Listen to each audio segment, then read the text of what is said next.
Tudo bom, pessoal? Sejam bem-vindos a mais um CP Responde, um quadro que a gente criou aqui no Caos Planejado para responder os comentários dos nossos leitores e seguidores nas redes sociais.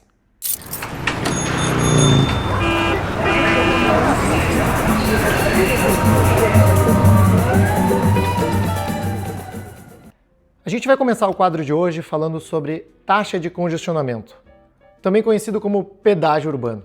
O que esse conceito defende? Que quem dirige, quem anda de carro ou automóvel individual, deveria pagar uma taxa para circular nas ruas. Aí você vai pensar, puxa, Anthony, mas a gente não deveria ter o direito de ir e vir? Por que quem dirige deveria pagar alguma coisa? A gente já paga tantos impostos, né? Essas são dúvidas ou críticas usuais em relação à taxa de congestionamento. O que a gente normalmente defende aqui no Caos Planejado é que a utilização do automóvel individual é pouco eficiente do ponto de vista de uso do espaço público, pelo motivo muito simples de que o carro ocupa muito espaço para poucos passageiros. E em escala, né, ou seja, com muitas pessoas repetindo esse comportamento ou uso do automóvel nas vias públicas, o que a gente tem? A gente tem congestionamentos e um uso ineficiente do espaço público. A taxa de congestionamento vem para eliminar o que é hoje um subsídio ao automóvel individual, ou seja, todo mundo paga pela manutenção do espaço público, é da propriedade de todos, mas quase 90% desse espaço é ocupado por quem usa carro. A taxa de congestionamento serve para otimizar o uso da via, melhorando o uso do espaço e regulando a quantidade de carros na rua através de uma taxa, e também revertendo esses investimentos em melhorias no espaço urbano, principalmente em formas alternativas ao transporte individual. Isso dito, vamos lá para os nossos comentários.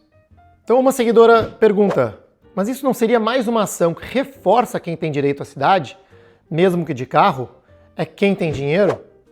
Na verdade, o sistema atual é o que faz isso, né? Ou seja, quem tem carro normalmente é quem tem mais dinheiro, e essas pessoas são subsidiadas pelo resto da sociedade para usarem o espaço público, né? O que esse tipo de medida de taxa de congestionamento faz? É dizer, olha, ok, você pode usar um carro, né, mas a sociedade não vai subsidiar uma escolha individual para usar uma determinada forma de transporte que gera custos, né, gera externalidades para o resto da população.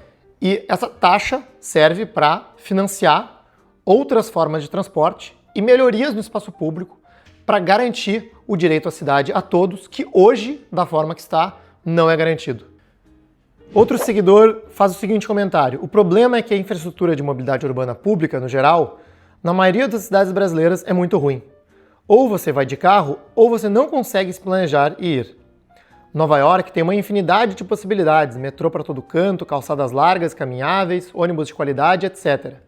Tudo que uma cidade brasileira raramente tem.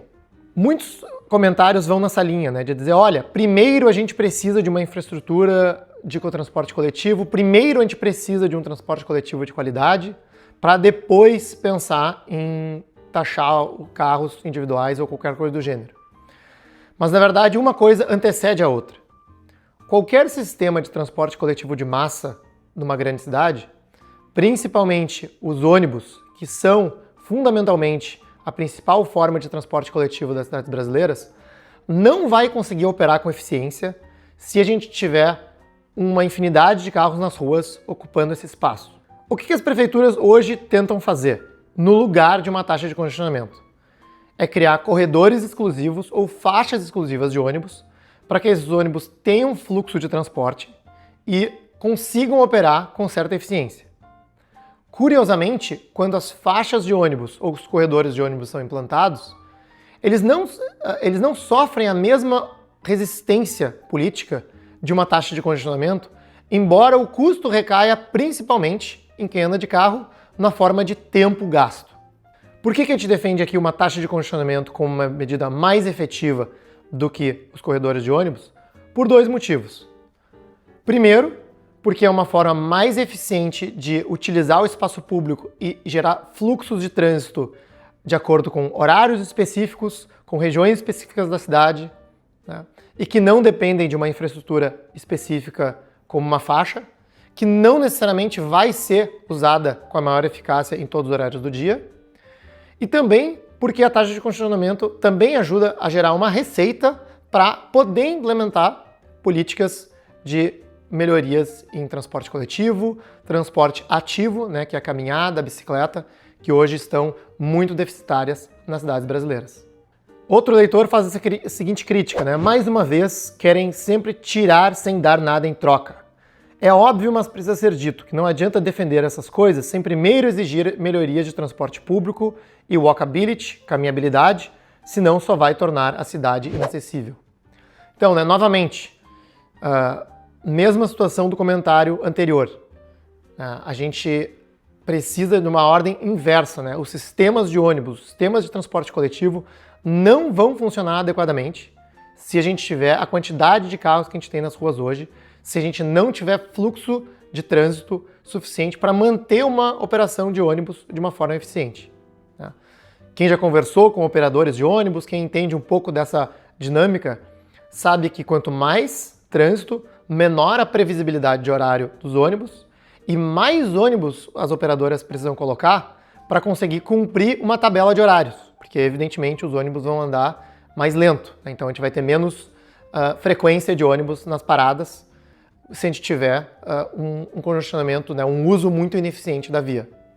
A taxa de congestionamento, na verdade, vem para endereçar esse aspecto, melhorando o transporte coletivo e regulando a quantidade de veículos nas ruas.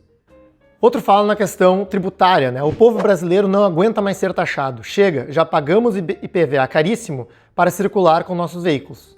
Essa ideia de taxação absurda em um país como o Brasil. Então, na realidade, tem uma certa imprecisão nesse comentário de que o IPVA é pago para a gente circular com o veículo, né? Infelizmente, o IPVA no Brasil é considerado um imposto patrimonial, digamos assim, né? O carro é visto como um bem, um patrimônio daquela família, e isso vem de uma herança antiga, né, em que carros eram bens muito mais caros, proporcionalmente, né, à realidade da população como é hoje, né? Assim, o imposto foi criado nessa época, e também em uma época que tinha muito menos veículos nas ruas, né? Então, o valor do IPVA, na verdade, não tem nenhuma relação com o quanto o veículo é utilizado, e sim com o valor do veículo, né? Então, realmente, a gente precisaria um ajuste nesse tipo de tributação, né, para viabilizar algum tipo de taxa que tivesse muito mais relacionado com a utilização efetiva desse veículo, inclusive em horários específicos do dia, para a gente conseguir regular o número de veículos na rua e melhorar a eficiência de uso da infraestrutura pública. Esse outro seguidor vem com um comentário justamente nessa linha de propostas alternativas, né? Uma ideia que seria mais fácil de ser aceita seria mudar a forma como o IPVA é cobrado e passar a cobrar conforme a pessoa usa as vias públicas. Quem usa o carro todo dia nas ruas mais movimentadas continua pagando normal, e quem usa menos pagaria menos ou não pagaria nada. Isso incentivaria as pessoas a não usar o carro todo dia ou evitar os horários de pico. Então, enfim, essa seria uma proposta, digamos assim, para revisar o que é fundamentalmente o IPVA, né? Existe aí uma dificuldade tributária no Brasil, dado que o IPVA é um imposto estadual, e quando a gente fala de taxa de congestionamento, normalmente a gente está falando de uma questão municipal com receitas municipais, então não seria tão simples fazer esse tipo de ajuste no imposto, né? Mas sim, seria interessante pensar em formas alternativas de taxação que tivessem mais relacionadas ao uso do veículo nas ruas. Outro diz o seguinte: então, quem pode pagar continua indo de carro? Só isso? Eu acho o rodízio mais democrático. Então, a cidade de São Paulo, né, implantou o rodízio de veículos já faz bastante tempo. Então, em determinados dias da semana, não pode rodar placas né, que terminam em números 1 e 2, ou 3 e 4, enfim, assim sucessivamente. E o que se percebeu, né, com a adoção do rodízio em São Paulo é que a efetividade da política é quase nula, né? Ao longo do tempo, né, a presença de carros nas ruas subiu novamente, né? Inclusive tem famílias que usam carros diferentes em dias diferentes, tem pessoas que tentam burlar, digamos assim, o sistema de rodízio. A regulamentação disso não é muito fácil, né? Tem menos relação com o congestionamento em si. Então, digamos assim, é uma ferramenta muito menos precisa para controlar o número de veículos nas ruas e também deixa de ser uma ferramenta de financiamento do espaço público e continua, digamos assim, perpetuando o que a sociedade faz hoje, que é basicamente subsidiar quem anda de carro, né, entregando a nossa infraestrutura pública para um número relativamente pequeno de motoristas, né, assim, parece contraintuitivo, mas só 1/3 dos deslocamentos nas grandes cidades brasileiras normalmente são feitos de carro, né, enquanto eles ocupam quase 90% do espaço público, né? Então, o rodízio ele não endereça essas falhas que tem atualmente com o sistema de rodízio.